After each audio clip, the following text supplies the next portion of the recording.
How many days did God take to create the world? A. 7 days. B. 5 days. C. 6 days. Hello guys, magandang araw sa inyong lahat. Halina at sabay nating alamin ang kasagutan dito sa katanungan na how many days did God take to create the world?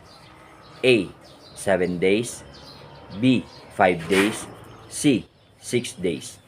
At ito guys no, at aalamin na natin guys yung tamang kasagutan dito sa katanungan na kung ilang araw nga ba nang nilikha ng Panginoon ang sanlibutan.